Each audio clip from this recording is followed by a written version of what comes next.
Wassalatu wassalamu ala asrafil anbiya'i wal mursalin wa ala alihi wa ashabihi rasulillahi ajma'in.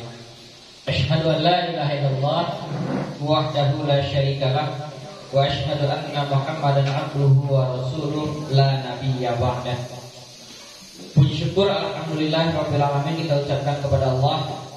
Di pagi yang berbahagia ini kita masih diberikan kesempatan oleh Allah untuk menghadiri atau datang ke sekolah kita ini dalam rangka sosialisasi pengimbasan pendidikan guru penggerak yang akan disampaikan oleh salah seorang guru penggerak dari kita. Kemudian salam dan salam, mari sama-sama kita doakan kepada Allah, semoga senantiasa disampaikan kepada junjungan kita Nabi Muhammad Rasulullah Sallallahu Alaihi Wasallam. Allahumma sholli ala Muhammad wa ala ali Muhammad. Yang sama-sama kita hormati Bapak Pengawas Dinas Pendidikan dan Kebudayaan Kabupaten Tanah Datar wilayah Kerja Batiku. Yang sama kita hormati Bapak Ketua Gugus 2 Keraton Jaya. Yang terhormat Bapak dan Ibu Majelis Guru yang insya Allah sudah berhadir bersama kita pada hari ini.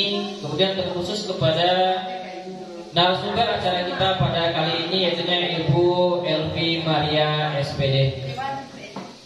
Bapak dan Ibu yang berbahagia, sebelum kita masuk kepada acara selanjutnya, untuk lebih berkah dan diridhoinya acara kita oleh Allah, marilah kita mulai acara kita ini dengan sama-sama membacakan Bismillahirrahmanirrahim.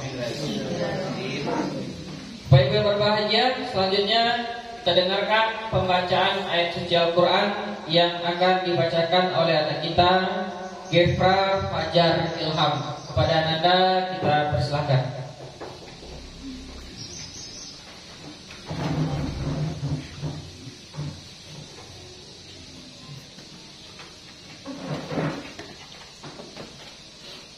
Assalamualaikum warahmatullahi wabarakatuh. A'udzu billahi minasy syaithanir rajim. Bismillahirrahmanirrahim. Tadini was-sama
warahmatullahi wabarakatuh.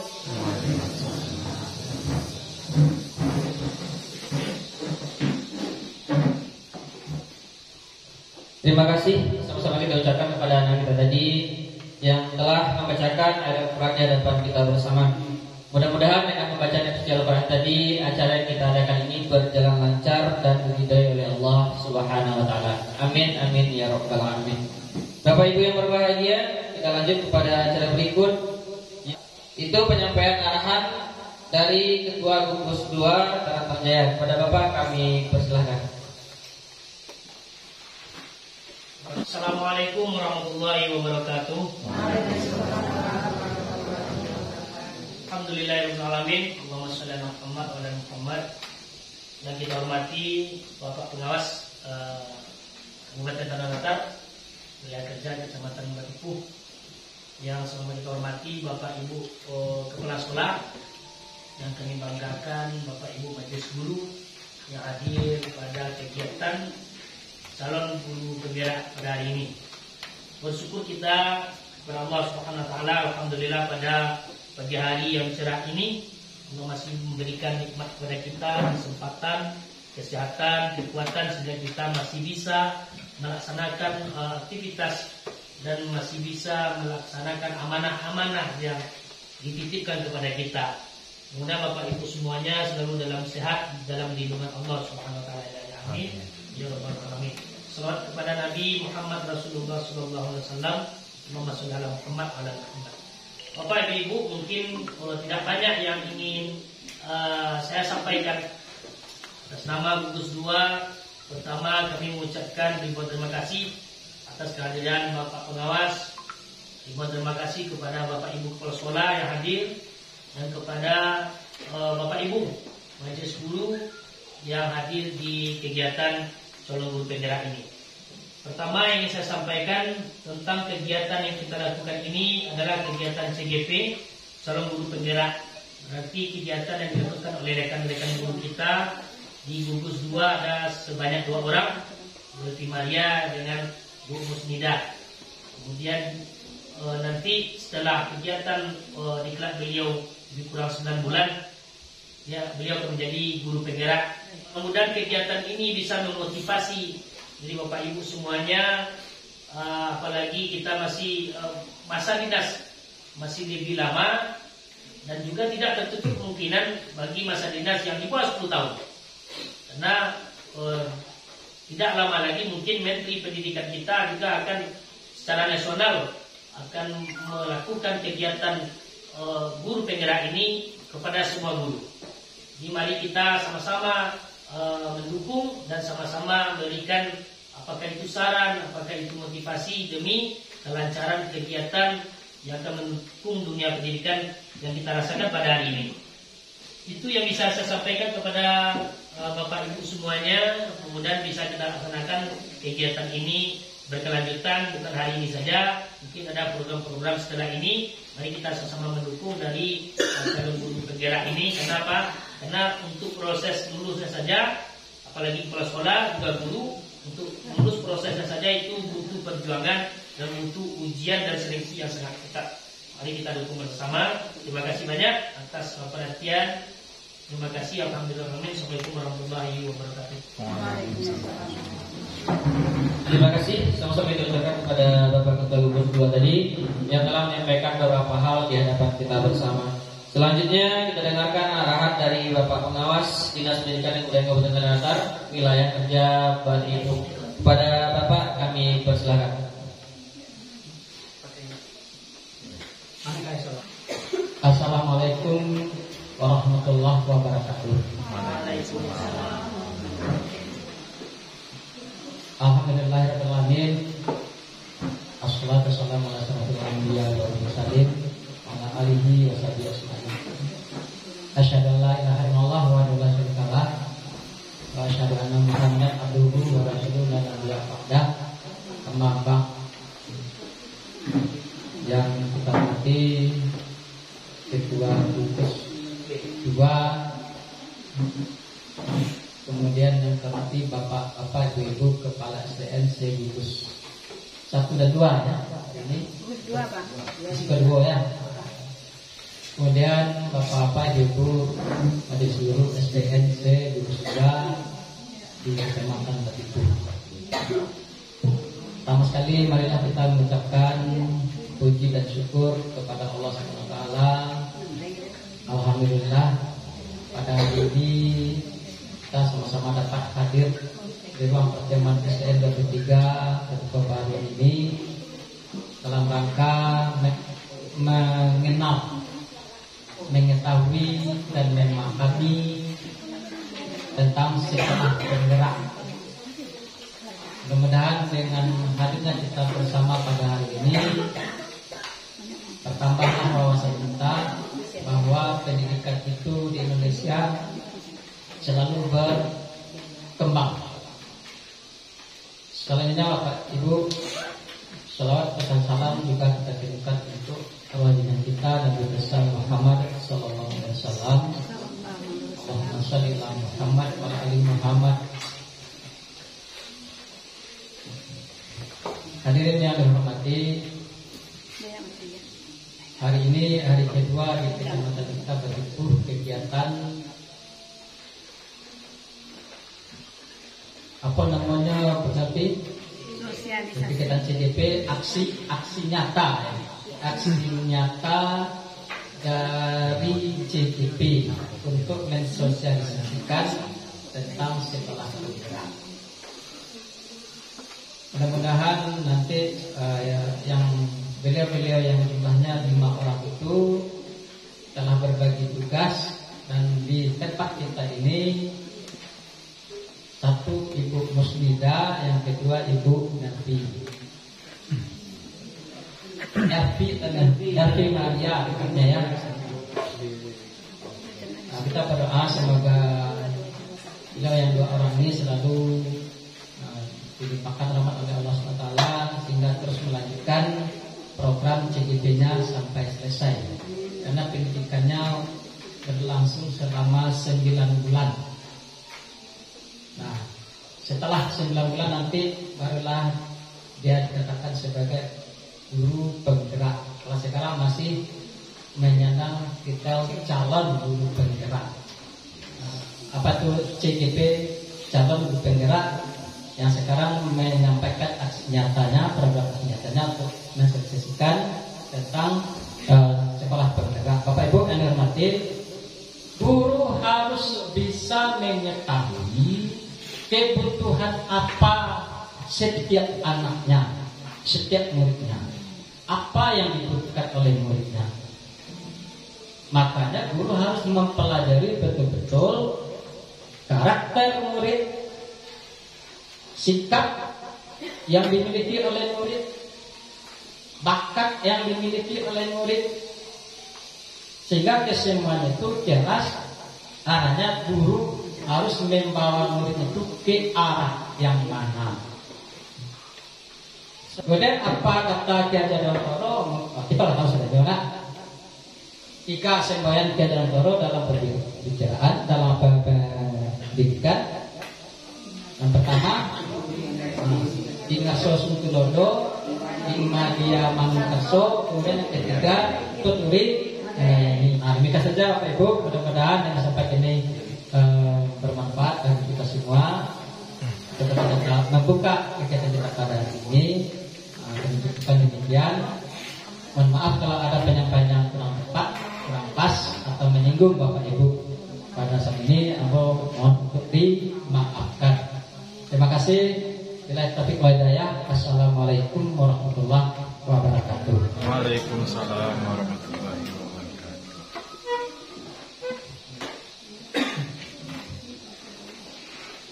Terima kasih banyak kita ucapkan kepada Bapak Pengawas tadi yang telah menyampaikan banyak hal di hadapan kita bersama, termasuk pesan dari Pak Bupati tadi.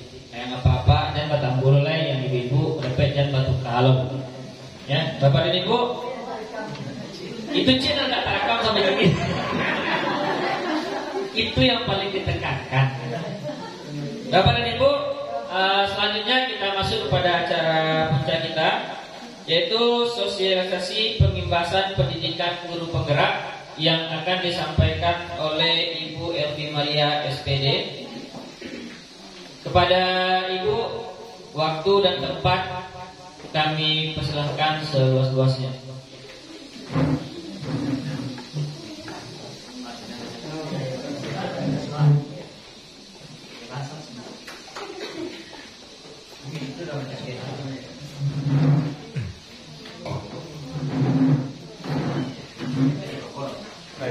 Bismillahirrahmanirrahim. Assalamualaikum warahmatullahi wabarakatuh.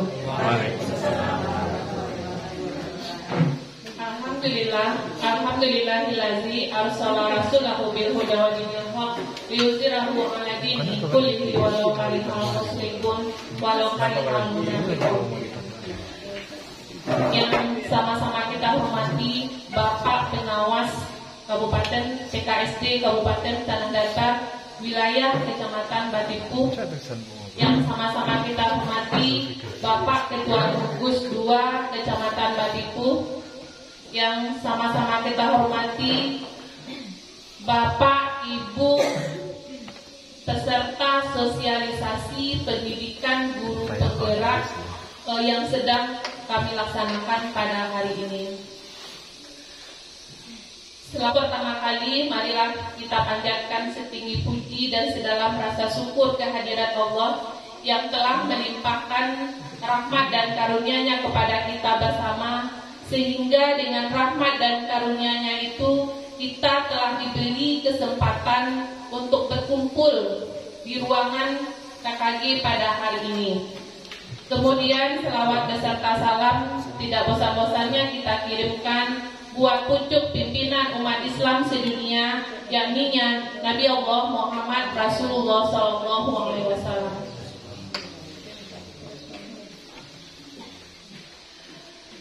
Baiklah, Bapak Ibu peserta sosialisasi pendidikan guru penggerak, kali ini saya mengucapkan terima kasih atas kehadiran Bapak Ibu pada kegiatan ini. Kemudian terima kasih juga kepada Bapak Pengawas dan Kepala Sekolah yang mendukung terlaksananya program ini. Semoga kegiatan yang kami laksanakan ini, latihan yang kami laksanakan ini tidak akan sukses tanpa adanya dukungan dan kerjasama dari Bapak Pengawas, kemudian Bapak Ibu Kepala Sekolah, termasuk juga dengan rekan-rekan Bapak Ibu Guru C Gugus 2 Kecamatan Batipuh. Kemudian Bapak Ibu, dari yang disampaikan pengawas tadi itu banyak masalah penggerak. Tetapi kami pada pendidikan guru penggerak itu lebih, pengajaran yang kami dapat itu lebih terarah kepada program yang akan kita laksanakan di kelas. Bagaimana penerapan kita terhadap anak didik, bagaimana perlakuan kita terhadap anak didik, itu yang kami dapat pada pendidikan guru penggerak. Pada saat ini kami diberi tugas sebagai aksi nyata untuk mensosialisasikan itu modul 1. Pada pendidikan guru penggerak Bapak Ibu, kami akan mempelajari 3 modul, itu akan dipelajari selama 9 bulan. Yang sudah berjalan itu baru 2 bulan Bapak Ibu. Yang 2 bulan itu kami mempelajari 1 modul. 1 modul itu terdapat 4 kegiatan pembelajaran. Nah, sekarang Bapak Ibu, mohon maaf di sini saya bukan sebagai pengajar, tetapi kami di sini disuruh untuk berbagi. Seandainya nanti ada penyampaian saya yang kurang berkenan, dari awal saya mohon maaf. Saya menayangkan sebuah video untuk penyegaran mungkin Bapak Ibu mengenai sejarah pendidikan Indonesia.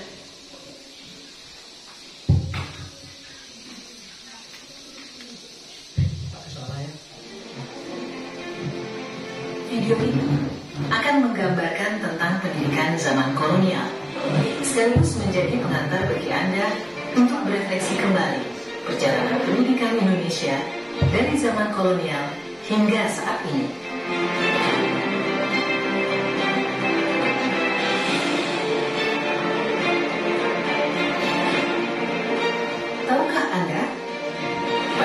tahun 1854. Beberapa bupati menginisiasi pendirian sekolah-sekolah kabupaten, tetapi hanya untuk mendidik calon-calon pegawai.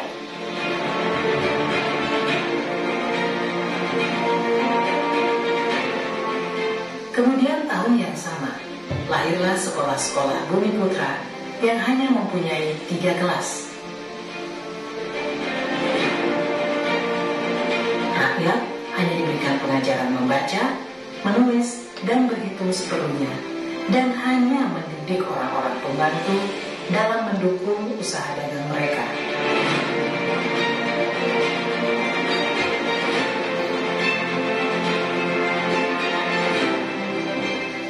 Pemerintah Hindia Belanda memberikan kelonggaran kepada para calon mudir dokter Jawa untuk mendapatkan pendidikan dan pengajaran.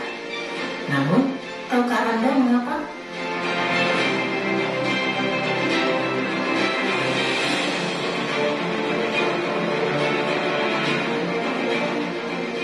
Pada tahun 1920, lahirlah cita-cita baru yang memimpikan perubahan radikal dalam pendidikan dan pengajaran.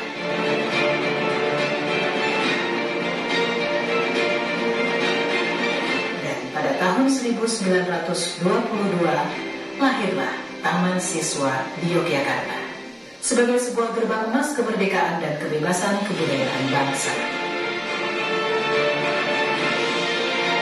Taman Siswa ada sebagai jiwa rakyat untuk merdeka dan bebas.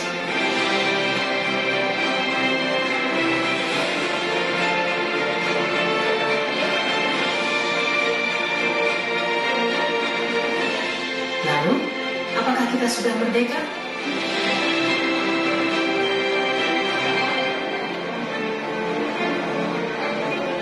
Video ini adalah pengantar menuju video kedua, Filosofi Pendidikan Ki Hajar Dewantara. Salam dan bahagia.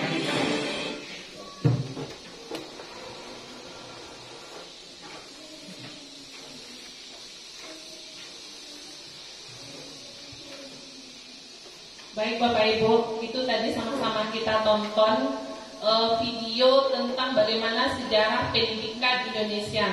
Dari video tadi bisa dibandingkan Bapak Ibu kalau tonggak awal perubahan pendidikan di Indonesia saat ini adalah lahirnya Taman Siswa, yaitu yang dipelopori oleh Bapak Ki Hajar Dewantara.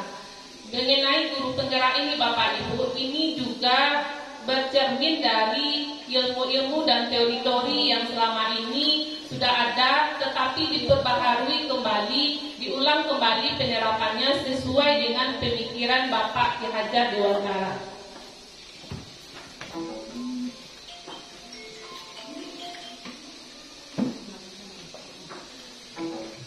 Bapak Ibu, ini tidak asing bagi kita, itu adalah pemikiran Ki Hajar Dewantara. Waktu saya SD, ini juga sudah ada didengung-dengungkan.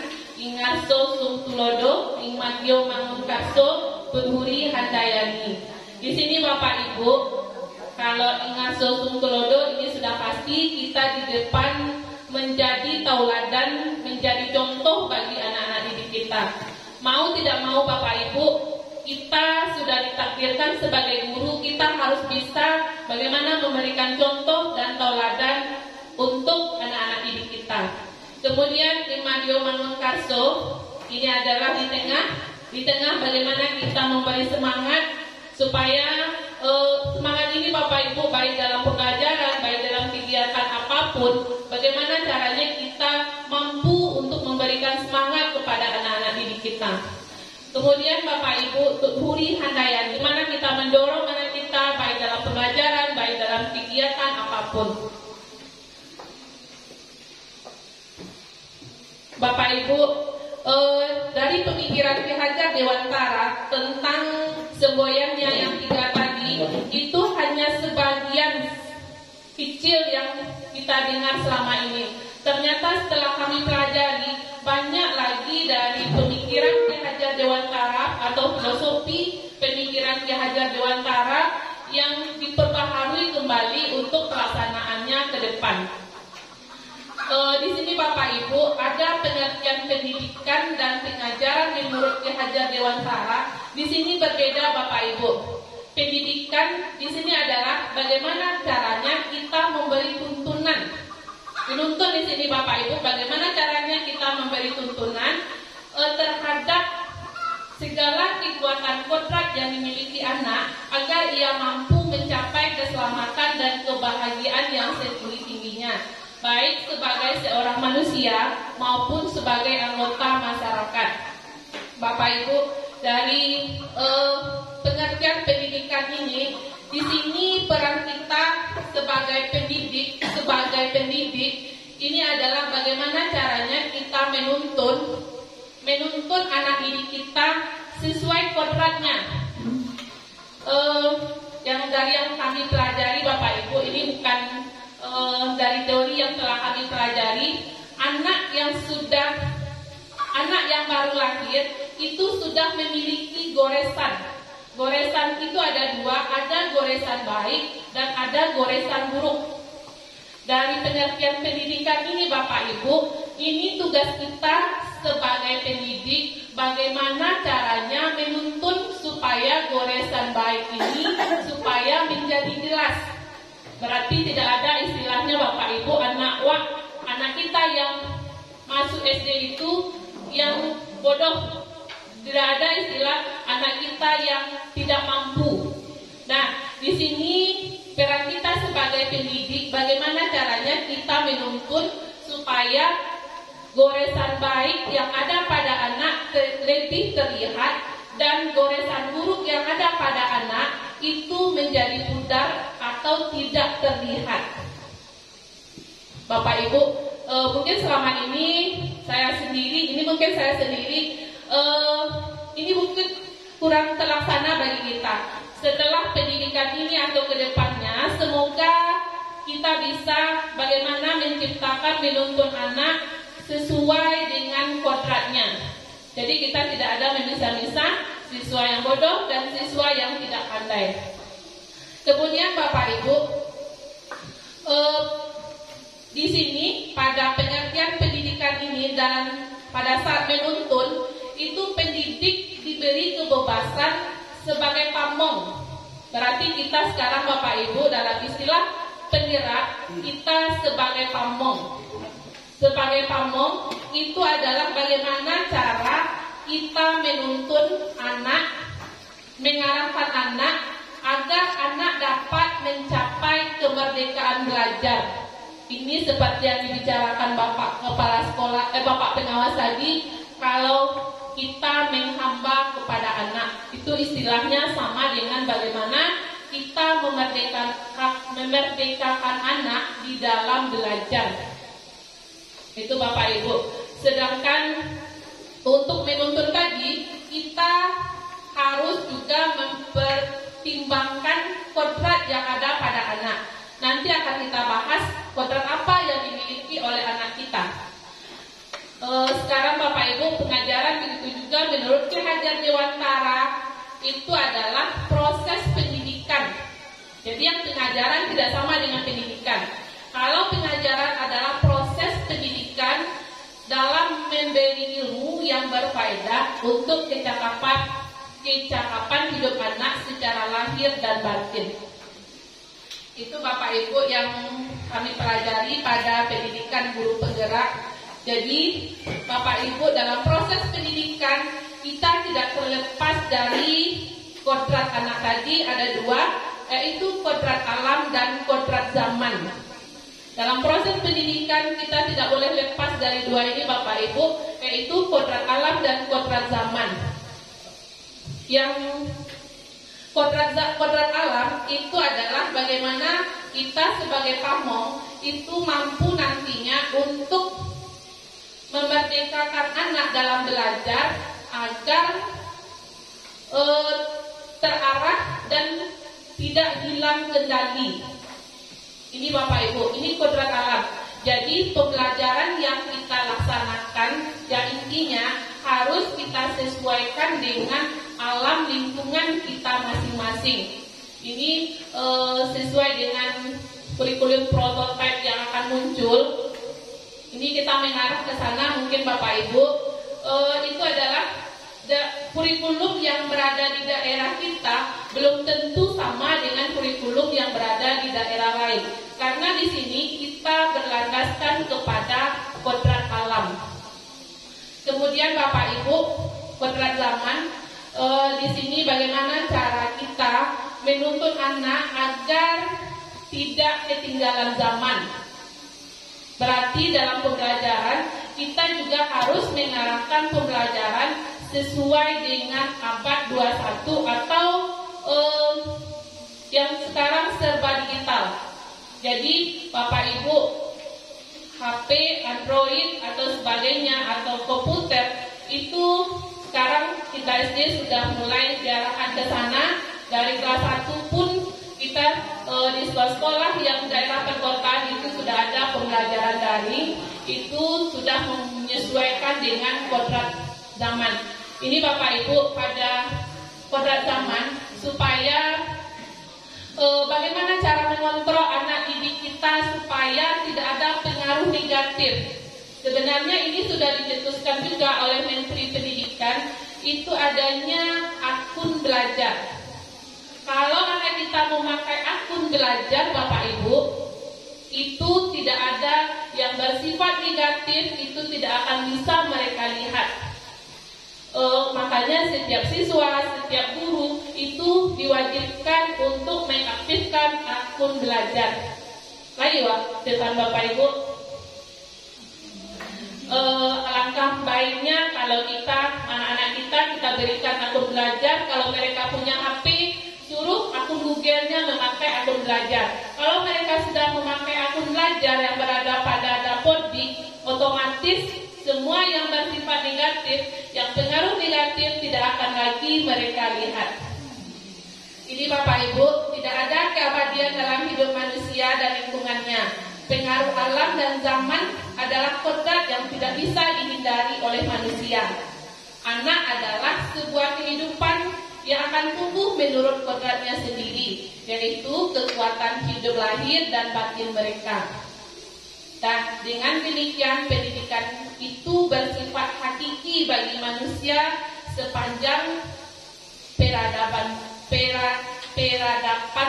seiring dengan perubahan zaman dan keterkaitan dengan usaha manusia dengan memerdekakan lahir dan batin, sehingga manusia tidak bergantung pada orang lain, akan tetapi bersandar pada kekuatan sendiri. Jadi Bapak Ibu, anak kita sebenarnya itu tidak ada yang istilahnya bodoh, tidak ada istilahnya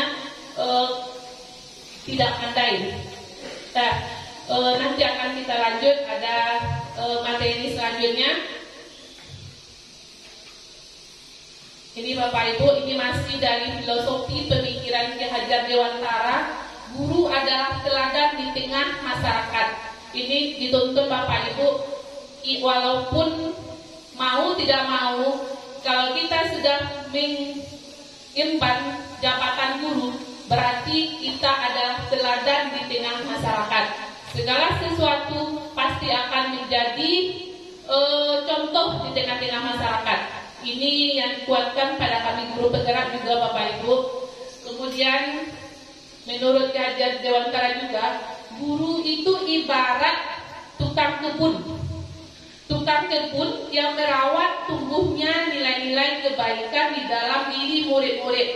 Di sini Bapak Ibu, anak yang kita tadi itu sudah mempunyai kodrat masing-masing. Dia masuk SD sudah punya kodrat masing-masing. Di sini yang dikatakan Bapak pengawas tadi, kita tidak boleh memaksakan anak hanya pintar matematika, karena Bapak Ibu, tidak semua anak kita yang akan menjadi guru, tidak semua anak kita yang akan menjadi dokter.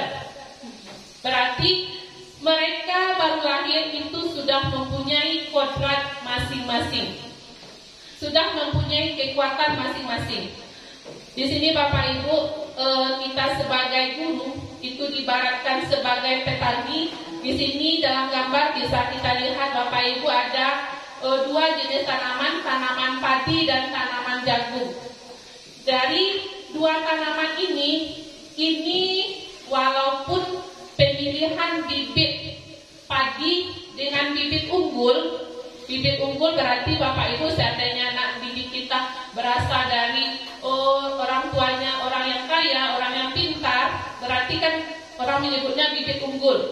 Walaupun anak kita berasal dari bibit unggul, tetapi bagaimana cara pengolahan? Contohnya padi tadi, seandainya tidak diolah, tidak diberi pupuk, tidak dituntun, tidak diberi air sesuai dengan yang sebenarnya, maka bibit unggul yang ada tadi Bapak Ibu tidak akan menghasilkan buah yang memuaskan, tidak dapat menghasilkan hasil yang maksimal. Begitu juga Bapak Ibu tanaman jagung, dari segi perawatan begitu juga tanaman jagung dan tanaman padi ini berbeda. Tanaman jagung ini apabila diairi dengan air yang cukup, ini tidak akan juga menghasilkan hasil yang maksimal. Ini maksudnya sudah paham kita ya Pak Ibu. Kalau anak didik kita di kelas kita ibaratkan sebagai dua tanaman ini, berarti mereka punya perbedaan dan punya tuntunan yang berbeda. Jadi kalau sekolah penggerak kami sudah juga membahas berbincang-bincang dengan beberapa guru di sekolah penggerak. Ini benar Bapak Ibu, di kelas untuk sekolah penggerak berarti anak didik kita itu dipisah. Ada siswa sedang, ada siswa pintar, ada siswa menengah, lemah. Dari sini dari ketiganya ini tuntunannya juga berbeda. Sama dengan kita diibaratkan sebagai petani ini. Kemudian Bapak Ibu, jangan paksa murid kita sama dengan kita, sama dengan anak kita. Saya sendiri di rumah juga seperti ini, terkadang tidak terterapkan. Kita selalu memaksa mengaji, belajar ini, sedangkan kita lupa sebagai kodratnya, sebagai kondisinya saat ini mereka masih butuh bermain, mereka masih butuh sahabat yang di luar sana yang masih banyak pelajaran yang bisa mereka ambil dari lingkungan sekitar. Kita sering memaksa anak kita harus pandai matematika, mana kita harus pandai IPA. Jadi Bapak Ibu, keberhasilan anak kita itu tidak tergantung pada pintarnya matematika dan tidak tergantung kepada pintarnya pembelajaran lain. Karena mereka sesuai yang kita pahami dari awal, mereka baru lahir itu sudah ada kodratnya masing-masing. Tinggal kita mengoreksi, tinggal kita untuk bagaimana menuntun mereka sesuai goresannya, sesuai bakat yang mereka miliki.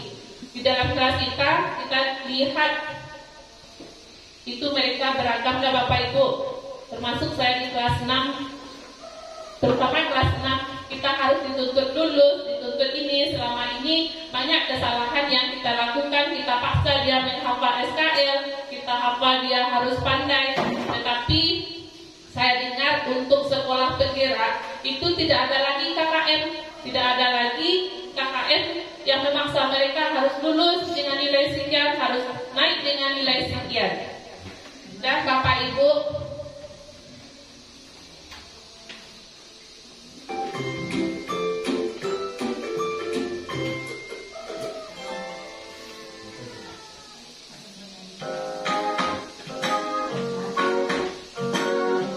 ini ada video tentang bagaimana penumbuhan karakter anak kita. Itu video penumbuhan karakter baik dan karakter buruk yang ada pada anak. Guru penggerak Dari awal Bapak Ibu. video ini berisi tentang diagram identitas gunung es yang menjelaskan konsep penumbuhan karakter.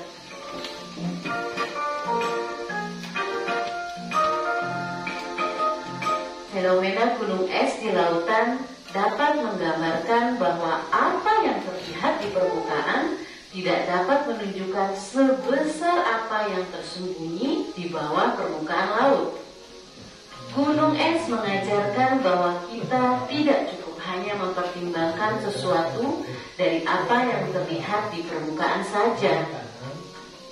Fenomena gunung es ini akan kita gunakan untuk mengumpamakan bagaimana proses perubahan perilaku dan penumbuhan karakter manusia terjadi. Bagian gunung es yang terlihat di permukaan air sebanyak-banyaknya hanya sebesar 12%. Bagian itu adalah bagian karakter yang dapat terlihat oleh orang lain dan disadari oleh diri sendiri. Sisanya sebesar 88% berada di bawah sadar, berada di dalam diri masing-masing orang. Perlu usaha tersendiri untuk melihatnya, apalagi mengubahnya. Di bawah permukaan laut, sebagai bagian terbesar gunung es, ada dalam diri tiap manusia. Di sana diumpamakan ada sebuah kotak hitam yang berisi nilai-nilai, kepercayaan, pola pikir, soft skills yang kesemuanya mendasari bagaimana seseorang berperilaku. Kotak hitam ini adalah identitas hakiki, identitas sebenarnya dari diri seorang manusia tersembunyi. Jadi, karakter yang dapat kita lihat atau yang terlihat dari seseorang sesungguhnya didasari oleh perilaku-perilaku yang berulang telah ia lakukan sehingga akhirnya menjadi kebiasaan-kebiasaan. Kemudian kebiasaan-kebiasaan itu secara kumulatif menjadi gambaran umum karakter seseorang. Fenomena gunung es ini juga turut menggambarkan lingkungan di mana karakter bertumbuh. Ada bagian es yang muncul di permukaan yang menggambarkan lingkungan yang terlihat, kasat mata, bersifat fisik, dan dapat disadari. Ada pula bagian es yang berada di bawah permukaan yang menggambarkan lingkungan yang tidak terlihat, tidak kasat mata, bersifat psikis, dan tidak begitu saja mudah untuk disadari. Dua lingkungan itulah yang mempengaruhi karakter seseorang dan perlu kita maksimalkan pengaruhnya dalam menumbuhkan karakter seorang manusia. Dalam menumbuhkan karakter, kedua lingkungan tersebut dapat kita sederhanakan sebagai pengkondisian dan pembiasaan, baik pada lingkungan fisik maupun psikis, baik secara eksplisit maupun implisit. Ada dua jalan utama dalam melakukan pengkondisian dan pembiasaan untuk menumbuhkan perilaku dan kebiasaan yang positif maupun yang negatif, yaitu lewat jalan keteladanan dan lewat jalan sistem atau aturan. Komitmen untuk melangkah melalui dua jalan utama itulah yang perlu dilakukan secara konsisten agar efektivitas pengaruh lingkungan pada apa yang ada di dalam kotak hitam identitas terus meningkat, mempengaruhi perilaku demi perilaku, hingga akhirnya bertumbuh menjadi karakter yang baik. Selamat belajar mengelola proses perubahan perilaku. Selamat menumbuhkan karakter baik.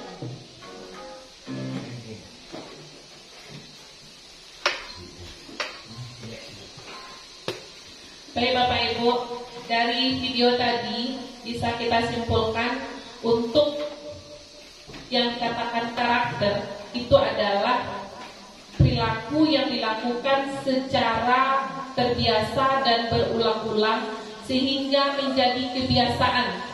Ini yang ada pada anak kita. Dari awal mereka sudah punya kodrat masing-masing. Untuk melahirkan karakter itu harus adalah perilaku yang dilakukan secara terbiasa dan berulang-ulang. Bapak Ibu, untuk menumbuhkan karakter baik perlu adanya keteladanan. Keteladanan ini Bapak Ibu, ini kita mulai dari diri kita sendiri sebagai pendidik. Itu kami yang dituntut di sana Bapak Ibu. Keteladanan ini dimulai dari diri kita sebagai pendidik. Kemudian melalui sistem atau aturan. Jadi karakter baik bisa tumbuh melalui keteladanan dan melalui sistem atau aturan. yang bisa dilakukan secara konsisten. Bapak Ibu, untuk pemenuhan karakter yang baik itu agar dapat mencerminkan profil pelajar Pancasila yang didengung-dengungkan saat ini, yang baru dicetuskan oleh Menteri Pendidikan dan Kebudayaan. Itu pertama, beriman dan bertakwa kepada Tuhan Yang Maha Esa, mandiri, bergotong royong, berkebinekaan global, bernalar kritis, kreatif. Di sini Bapak Ibu, profil pelajar Pancasila ini di dalam pelaksanaan kita di sekolah ini terintegrasi pelaksanaannya di dalam pembelajaran dan pembiasaan dan keteladanan yang kita lakukan di sekolah. Contohnya Bapak Ibu, beriman dan bertakwa kepada Tuhan Yang Maha Esa. Ini tidak ada pembelajaran khusus, ini hanya ada pada pembiasaan bagaimana kita kembali membangkitkan beriman dan bertakwa kepada Tuhan Yang Maha Esa dan berakhlak mulia. Begitu juga dengan kemandirian, ini adalah tugas kita untuk bagaimana mewujudkan profil pelajar Pancasila. Kemudian mengenai gotong royong Bapak Ibu, ini juga sudah mulai memudar, yang merupakan kebudayaan asli kita.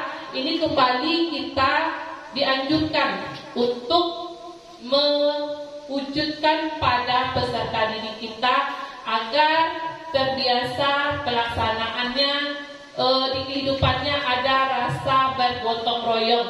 Ini bisa juga dalam pembelajaran, bisa juga terhadap pembersihan lingkungan. Bagaimana penerapannya di sekolah, ini kita kembalikan kepada kita masing-masing sekolah. Kita lanjut Bapak Ibu.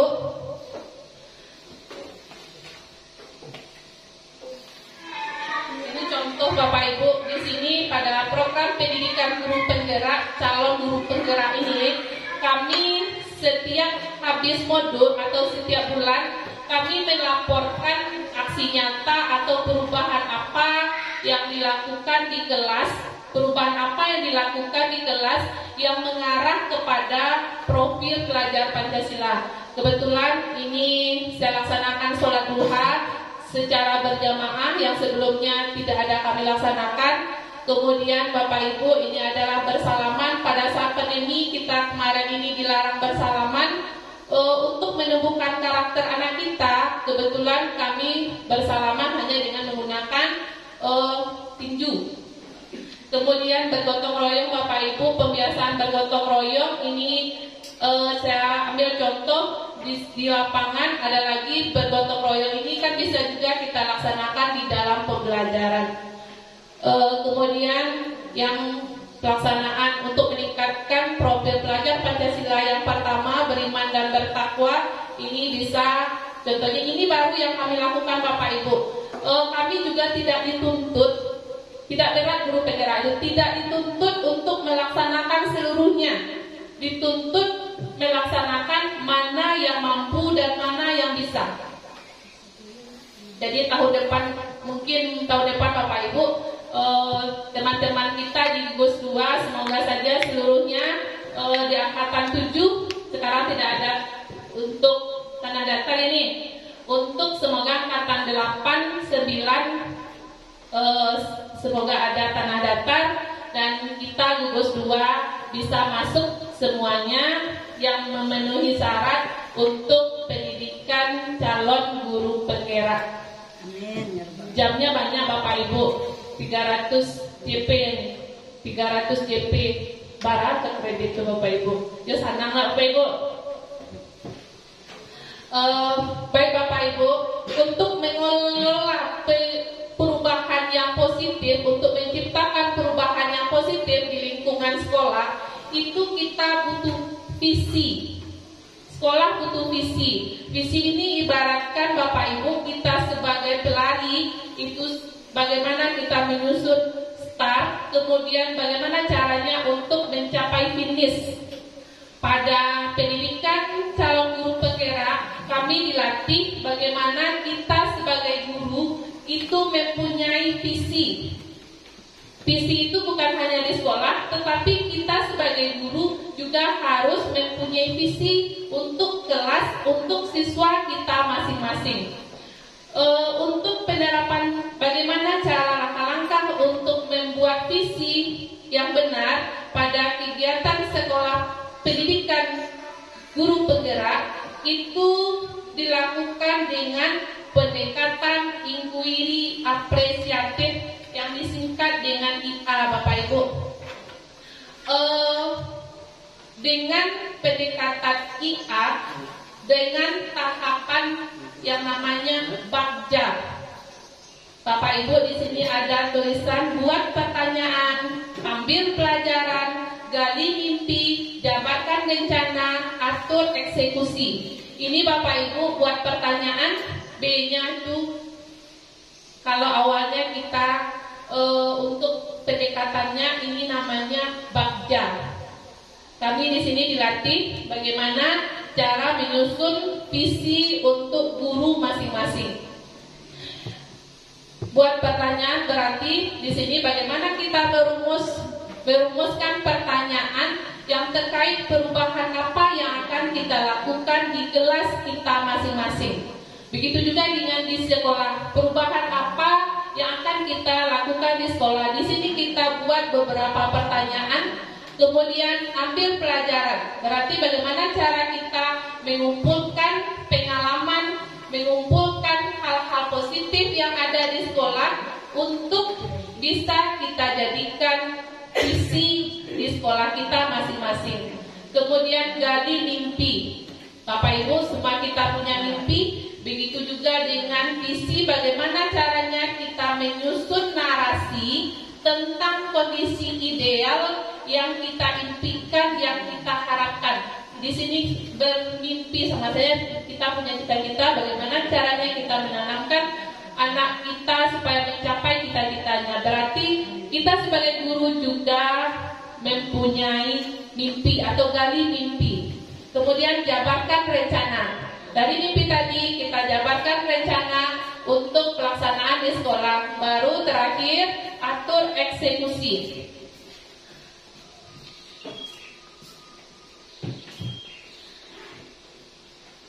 Dah ngantuk Bapak Ibu? Tepuk semangat dan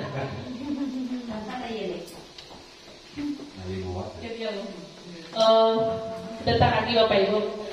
Sekarang perubahan paradigma. Bapak Ibu, untuk merubah diri kita ini tidak bisa orang lain. Yang bisa merubah diri kita adalah kita. Di sini ada Bapak Ibu, ada perubahan paradigma anggapan kita selama ini. Contohnya kita kepalkan tangan kita yang di dalamnya ada sebuah hal yang sangat berharga,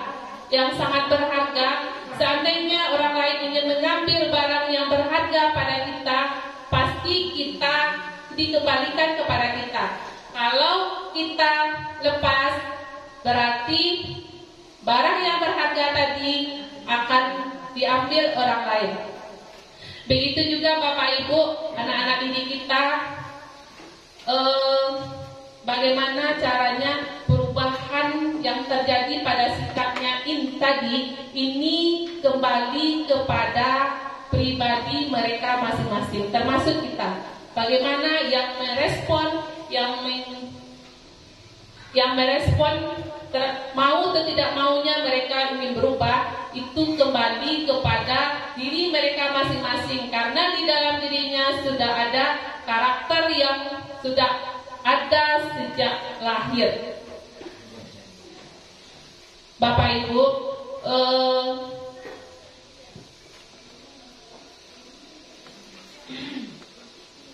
untuk perubahan paradigma ini berkaitan dengan ilusi kontrol. Sudah pernah mendengar Bapak Ibu?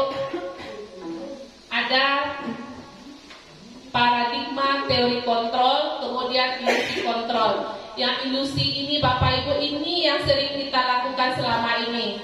Ilusi guru mengontrol murid. Selama ini kita beranggapan kita mampu mengontrol murid.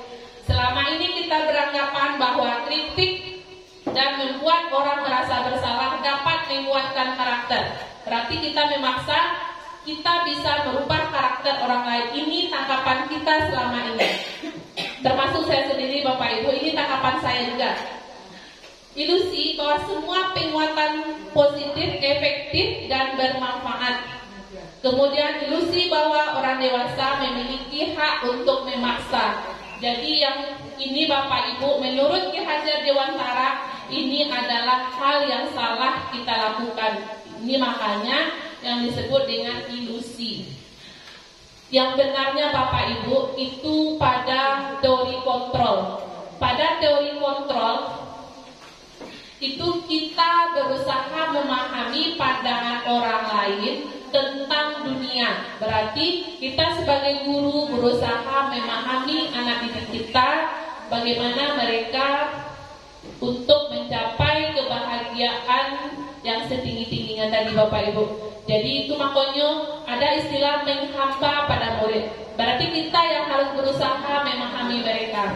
Kemudian semua perilaku memiliki tujuan.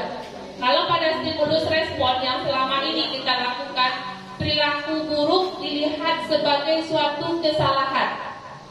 Sebenarnya Bapak Ibu, pada teori kontrol yang dicanangkan oleh pemerintah saat ini adalah semua perilaku memiliki tujuan. Kemudian Bapak Ibu, yang tanggapan kita selama ini, orang lain bisa mengontrol saya. Termasuk kita sebagai guru, kita beranggapan kita bisa mengontrol murid.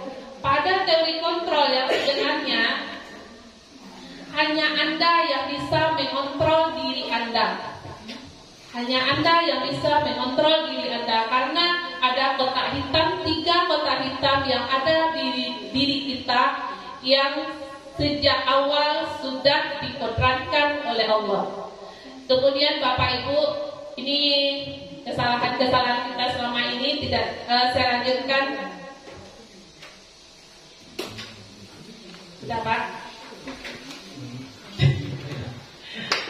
Bapak Ibu, bagaimana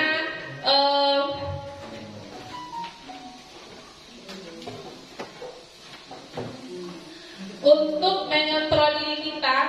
Bapak Ibu, tadi yang bisa mengontrol diri kita hanya kita sendiri. Ini kita tanamkan juga pada anak didik kita. Yang bisa mengontrol diri kita hanya kita sendiri. Untuk mengontrol diri tadi Bapak Ibu, kita butuh disiplin. Bapak Ibu, selama ini kita beranggapan disiplin itu mematuhi aturan. Di sini Bapak Ibu, dari yang kami pelajari, disiplin itu artinya belajar.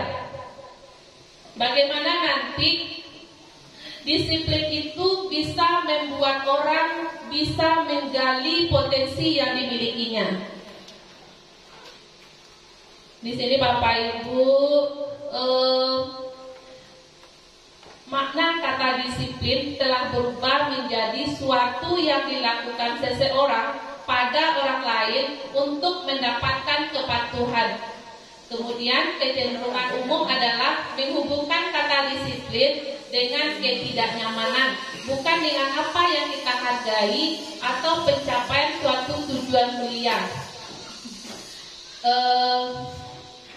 Ini yang kita lakukan selama ini Bapak Ibu, kita beranggapan disiplin itu bukan belajar. Kita beranggapan disiplin itu bagaimana anak mematuhi aturan. Di sini pada program penggerak, bagaimana murid itu belajar. Tanggapan dia belajar untuk mematuhi aturan ini juga ada Bapak Ibu. Kita lanjut. Oke. Masalah yang Mari Pak. Iya. Rasanya masih kurang bisa untuk memahami itu. Kalau bisa dengan contoh sesuatu yang dilakukan untuk merubah perilaku seseorang itu. Ya Pak, kita lanjut ya Pak. Ada nanti sambungan. Ya Pak, kita lanjut. Ini teori-teori saja saya jabarkan dulu. Ini teori berdasarkan dikopas langsung dari buku Ibu tidak ditambah-tambah. Yang bisa merubah diri kita hanya kita. Jadi kita harus bisa menanamkan kepada anak kita untuk mau belajar. Belajar ini Bapak Ibu, kita butuh teori. Bagaimana di sini untuk memotivasi anak belajar, ada 3 teori yang kami pelajari. Ada teori motivasi perilaku manusia namanya. Yang 3 ini yang pertama, untuk menghindari ketidaknyamanan atau hukuman. Jadi motivasi itu ada 3. Yang pertama untuk menghindari ketidaknyamanan. Yang kedua untuk mendapatkan imbalan dari orang lain. Yang ketiga untuk menghargai diri sendiri, menjadi insan sesuai harapan kita. Di sini Bapak Ibu, yang motivasi ini ada motivasi eksternal, ada internal. Kalau eksternal berarti kita butuh motivasi dari orang lain.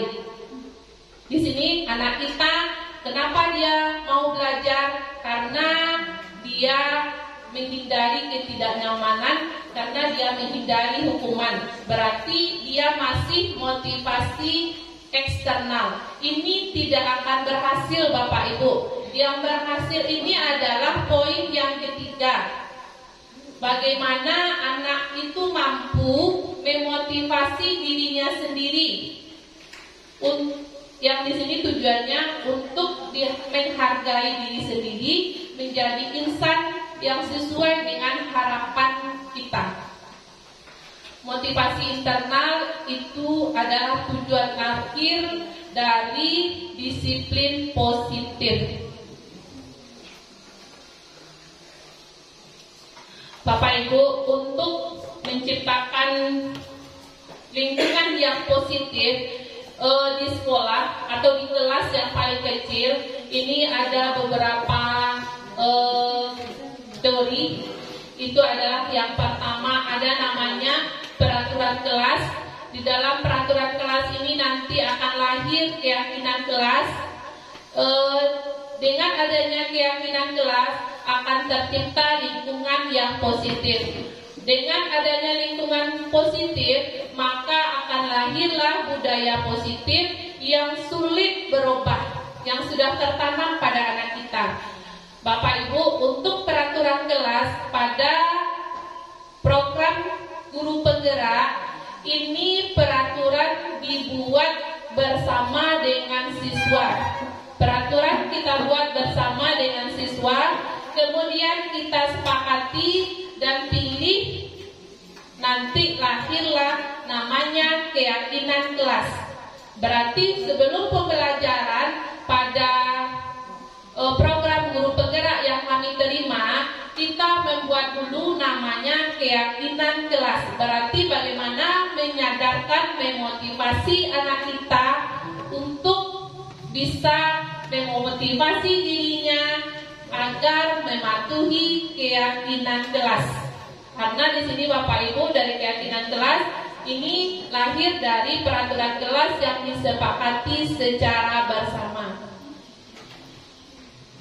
Dan untuk Bapak Ibu,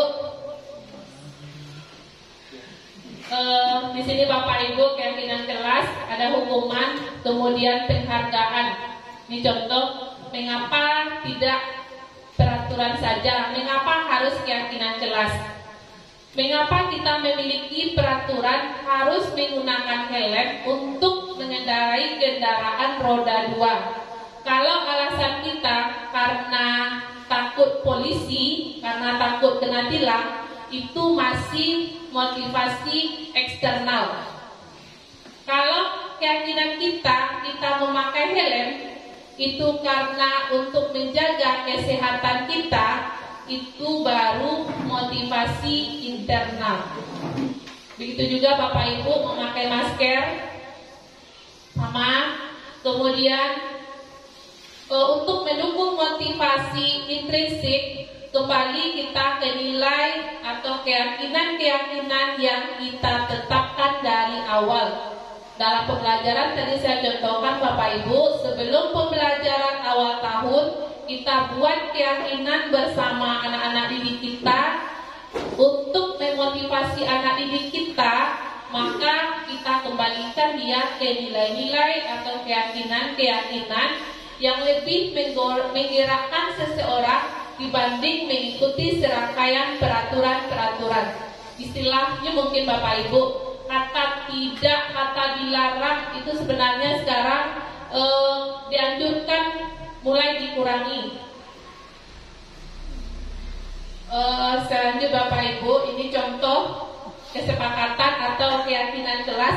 Kesepakatan sama ya Bapak Ibu dengan kesepakatan dan keyakinan kelas. Kalau keyakinan kelas berarti sudah final, kita tetapkan. Di sini saya praktek dengan anak didik dengan memberi mereka kertas dan mengemukakan apa yang mereka inginkan di dalam kelas untuk menciptakan budaya positif tadi. Berarti tujuan akhir kita jelaskan sesuai dengan visi kelas kita tadi, maka kita rancang kesepakatan kelas bersama anak didik agar nanti bisa lahir budaya positif di kelas masing-masing. Bapak Ibu, ini juga kita dilarang menggunakan menghukum. Kita sekarang dilarang menghukum. Ini contoh perbedaan hukuman. Kita hanya boleh memberi sanksi atau konsekuensi. Yang hukuman contohnya mencatat 100 kali di buku, saya tidak akan terlambat lagi. Ini termasuk hukuman. Yang sanksi, contohnya konsekuensi, seandainya ada anak kita yang mencoret-coret dinding, kita tidak boleh langsung marah untuk sekarang Bapak Ibu. Kita disuruh mencari konsekuensinya. Contohnya menggantikan, menyuruh anak kita kembali membersihkan dinding. Itu contohnya. Seandainya ada anak kita mencoret buku temannya, kita tidak boleh langsung marah. Kita disuruh mencari konsekuensinya dengan cara melakukan, nanti ada tahapannya namanya segitiga restitusi untuk penyelesaian permasalahan yang terjadi di kelas terhadap anak-anak kita. Selanjutnya Bapak Ibu, ini kita mungkin sudah paham semuanya bagaimana apa yang bedanya antara hukuman dengan sanksi. Berarti itu kan termasuk dalam kesepakatan kelas tadi. Iya Pak, termasuk dalam kesepakatan kelas yang awal. Ya, berarti bisa lo dalam rangka menambahkan diri guru ke Siswa. Kalau guru tahun itu bisa lo mencatat 100 kali dalam kalimatnya. Di sini Bapak, kita tidak boleh tapi memakai kata hukuman. Kita pakai konsekuensi. Konsekuensinya mungkin merasa minder, merasa malu. Kita tidak boleh melakukan hal seperti itu lagi Bapak Ibu. Seandainya ada anak terlambat, kita suruh dia lari keliling lapangan, itu hukuman. Seandainya dia terlambat, ditanya, kemudian ada tahapan penyelesaian masalahnya, namanya segitiga restitusi. Nanti kita bahas sampai sana ya Pak. Itu yang dilarang. Dulu. Itu yang dilarang. Ya, ini yang dilarang, hukuman dilarang. Kita tidak boleh memberi hukuman kepada anak sekarang Bapak Ibu. Itu yang kata Bapak pengawas tadi, menghampa pada murid.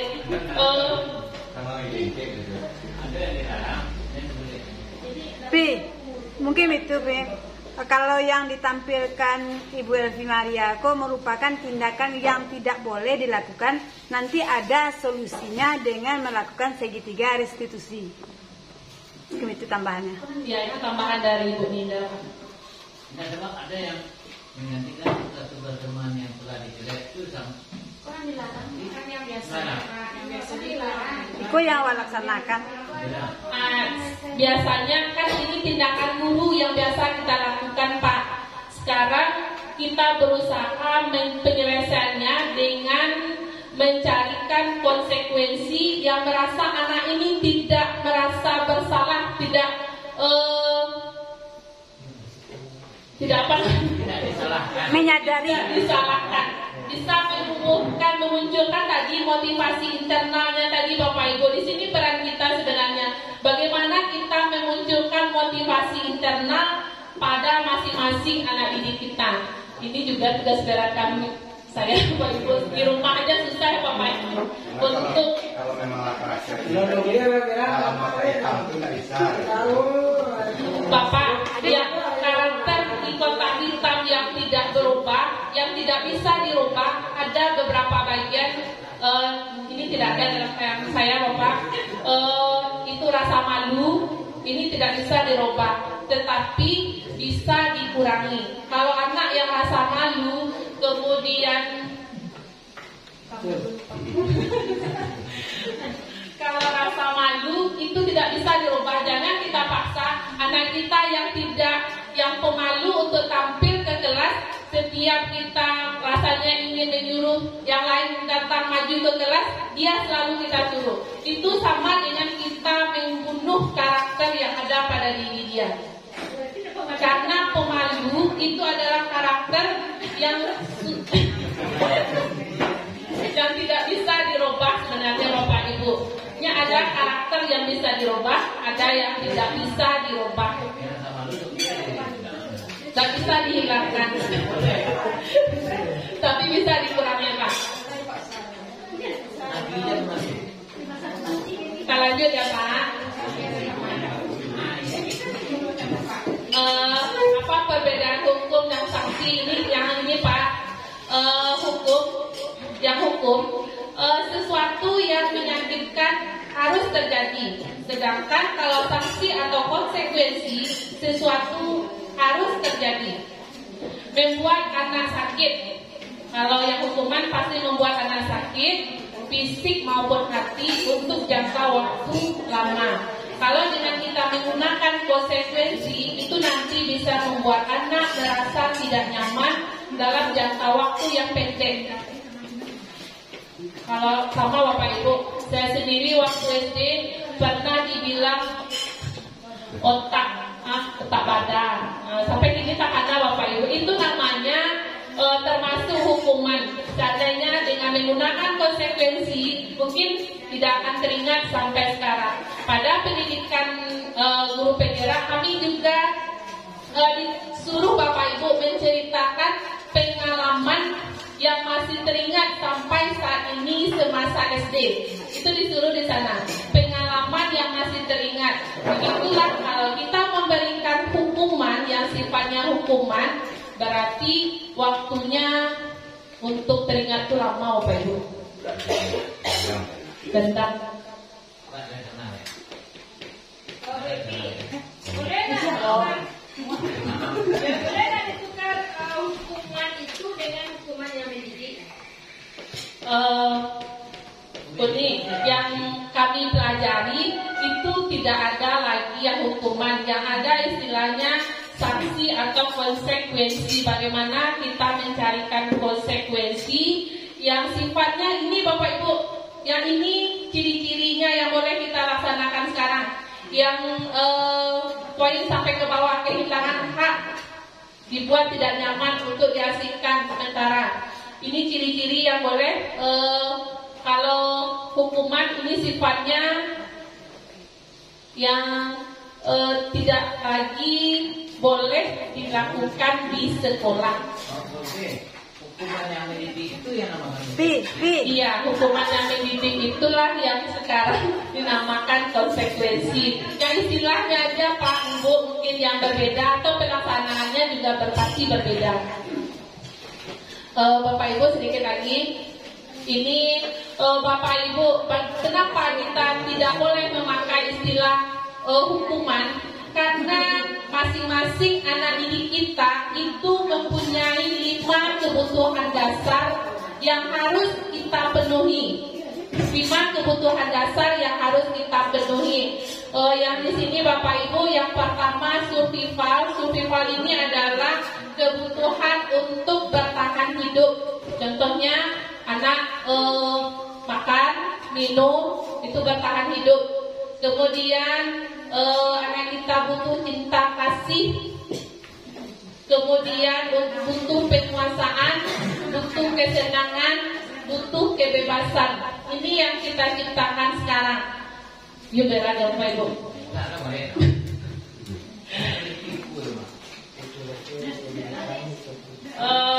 Ini 5 kebutuhan dasar yang kita terapkan di sekolah atau di rumah. Penerapannya tidak hanya di sekolah ya Bapak Ibu, pasti juga harus kita terapkan di rumah, karena pendidikan itu antara di rumah dan di sekolah itu harus sejalan. Bapak Ibu, ini kembali peran kita sebagai guru. Peran kita sebagai guru dalam teori ada 5 posisi kontrol kita. Yang pertama itu sebagai penghukum, kemudian pembuat orang bersalah, kemudian teman, kemudian pemantau, kemudian manajer. Yang dituntut sekarang Bapak Ibu, kita sebagai guru itu kita harus berada pada posisi pemantau dan manajer. Ini yang aman, ini yang dianjurkan sekarang. Teman masih aman, kemudian pemantau, kemudian manajer. Kalau penghukum, ini kita dilarang. Apa contohnya kata penghukum? Itu menghardik, kemudian kalau kamu tidak melakukannya, awas. Nah, itu contohnya penghukum. Ini sering kita lakukan Bapak Ibu, termasuk saya sendiri. Ini kita berangsur berubah, tapi tadi kita sudah membahas kalau perubahan itu dimulai dari diri sendiri, dari dalam diri kita sendiri. Kita dianjurkan di sekolah sebagai manajer itu seandainya terjadi kesalahan, kita pertama dulu mengajukan pertanyaan, kemudian apa yang kita yakini, kita tanyakan kepada anak apa yang kita yakini, apa yang bisa kita kerjakan untuk memperbaiki masalah ini. Berarti kita yang bertanya kepada anak yang mencari solusi terhadap penyelesaian permasalahan mereka di kelas. Kemudian menguatkan pribadi, berarti kita memotivasi mereka. Kemudian Bapak Ibu kita lanjut karena di hukum waktu. Bapak Ibu ada tahapan dari penyelesaian permasalahan tadi, itu namanya pelaksanaannya dilakukan dengan restitusi. Saya lanjut Bapak Ibu.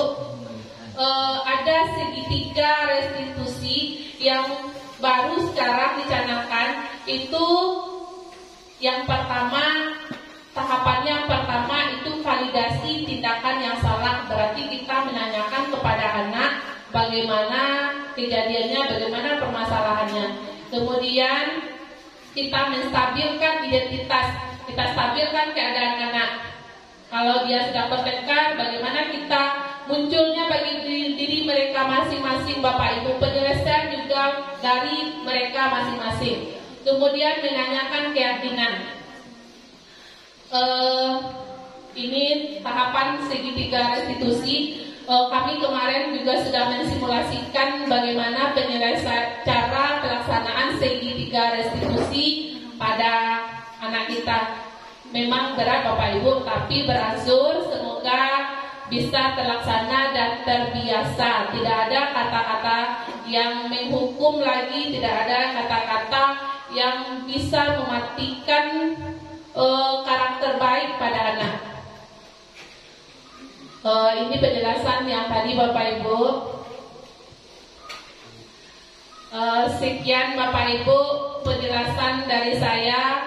Itu tadi mulai dari profil pelajar Pancasila sampai ke pelaksanaan segitiga restitusi. Itu akhir dari pelajaran kami, itu bagaimana caranya kita menyelesaikan permasalahan anak dengan tahapan segitiga restitusi, dengan tidak lagi memakai kata menghukum, atau kita tidak lagi berperan sebagai penghukum. Bagaimana kita sebagai guru bisa berperan sebagai manajer di dalam kelas kita masing-masing.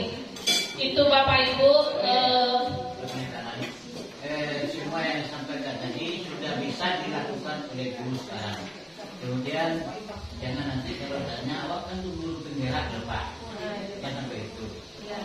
Nah, iya Bapak Ibu, itu tambahan dari Bapak. Terima kasih Pak. Itu penekanan. Sebenarnya itu tujuan sosialisasi ini, apa yang kami dapat, kemudian yang mendidik bukan hanya kami sebagai calon guru penggerak di sini, tetapi juga Bapak Ibu di sekolah masing-masing. Tujuan kita sama, itu mencerdaskan anak bangsa untuk lahirnya profil pelajar Pancasila. Semoga bisa bermanfaat dan bisa kita terapkan di sekolah kita masing-masing.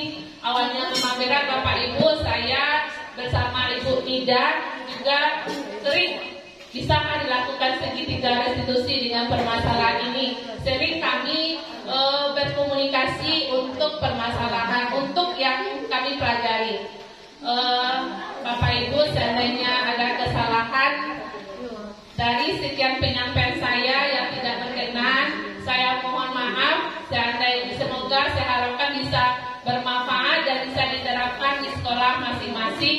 Dan harapan saya semoga di angkatan 8 dan 9 ada dari gugus 2 yang melanjutkan program pendidikan guru penggerak. Saya sudahi dengan wassalamualaikum warahmatullahi wabarakatuh.